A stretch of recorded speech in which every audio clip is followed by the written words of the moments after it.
500 वर्षों का इंतजार समाप्त करके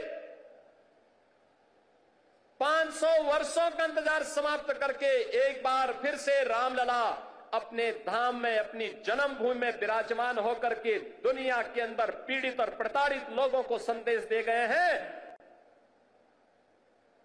कि कभी भी अपने पथ से विचलित मत होइए, संघर्ष का रास्ता अपनाइए, सफलता जरूर प्राप्त करेगी, सफलता जरूर प्राप्त होगी।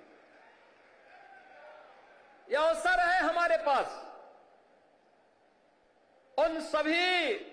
आत्माओं को स्मरण करने का जिनका पूरा जीवन राम जन्मभूमि आंदोलन के लिए, प्रभु राम की कृपा का प्रसाद प्राप्त करने के लिए समर्पित था। मैं इस अवसर पर उन सभी पूज्य संतों को नमन करता हूं, उन सभी हुतात्माओं के लिए जिन्होंने 3.5 लाख की संख्या में अपना शहादत दे करके एक ही तमन्ना के साथ इस धराधाम से विदा हो गए कि चाहे जैसे भी हो हमारे बलिदान की कीमत पर ही सही,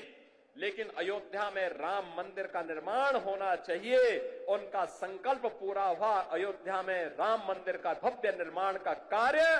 पूरा हो चुका है। रामलला फिर से अयोध्या धाम में फिर से विराजमान हो चुके हैं। लेकिन रामलला के विराजमान होने के बाद दीपोत्सव का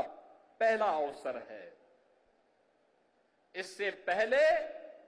हम लोग बोलते थे और जो कहा सो करके दिखाया भी था। बहनों और भाइयों, ये डबल इंजन की सरकार जो बोलती है वो करके दिखाती है। अकेले अयोध्या धाम के विकास के लिए, जिस अयोध्या में 2017 के पहले बिजली नहीं मिलती थी, यहां की सड़कों की स्थिति, यहां के घाटों की स्थिति,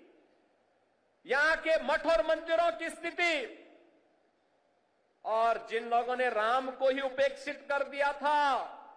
और जिन लोगों ने भगवान राम के अस्तित्व पर ही प्रश्न खड़ा किए थे, वे केवल भगवान राम के ही अस्तित्व पर प्रश्न नहीं खड़ा कर रहे थे, वे सनातन धर्म के अस्तित्व पर प्रश्न खड़ा करते थे।